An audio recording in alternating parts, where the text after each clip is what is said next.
আজি নলবাৰীৰ পানীগাঁৱত মিলনজ্যোতি সংঘৰ সৌজন্যত মিলন বিহু সন্মিলনীৰ 55 সংখ্যক ৰঙালী বিহুৰ শুভাৰম্ভ কৰা হয়। মিলন হাইস্কুল বাকৰিত আজি পুৱা 9 বজাত বিহুৰ পতাকা উত্তোলন কৰে উদযাপন সমিতিৰ সভাপতি মুকুল কুমাৰ শৰ্মাই। মিলনজ্যোতি সংঘৰ পতাকা উত্তোলন কৰে উপদেষ্টা তাৰ্ণীকান্ত বৈশ্যই। শ্বহীদ তৰ্পণ কৰে মিলন হাইস্কুলৰ শৈক্ষিক প্ৰধান ব্ৰজেন বৈশ্য আৰু জ্যেষ্ঠ চিত্ৰশিল্পী খছনুৰ আহমেদে। তাৰ পাছত পুৱা 11 বজাত খেল ধেমালি প্ৰতিযোগিতা উদ্বোধন কৰে শিক্ষক তথা জ্যেষ্ঠ সাংবাদিক জিতেন শৰ্মাই। দুপৰীয়া 12 বজাত চিত্ৰাংকন প্ৰতিযোগিতা উদ্বোধন কৰে শিক্ষয়িত্ৰী নিত্যাশ্ৰী গোস্বামীয়ে।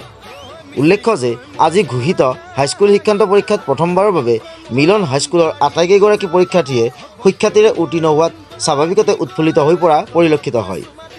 গুৱাহাটী বিশ্ববিদ্যালয়ৰ আইন মহাবিদ্যালয়ৰ ইংৰাজী বিভাগৰ সহকাৰী অধ্যাপক বিহু উদযাপন সমিতিৰ অন্যতম সম্পাদক চম্পক গোস্বামীয়ে আদৰা এক অনুষ্ঠানযোগে পতাকা ফুটাই আনন্দ প্ৰকাশ কৰাৰ লগতে শিক্ষা প্ৰতিষ্ঠানখনৰ ভিতৰত সৰ্বোচ্চ নম্বৰ লাভ কৰা ছাত্ৰগৰাকীৰ লগতে শৈক্ষিক প্ৰধানগৰাকীক মিলনজ্যোতি সংঘৰ তৰফৰ পৰা উষ্ম আদৰণি তথা অভিনন্দন জনোৱা হয়।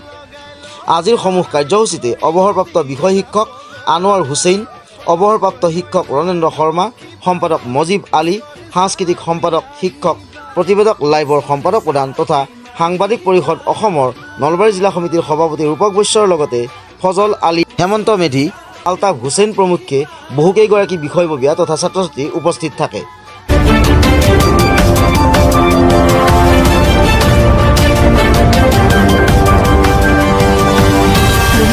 প্ৰতিবেদক লাইভ পোহৰৰ দিশে এখোজ।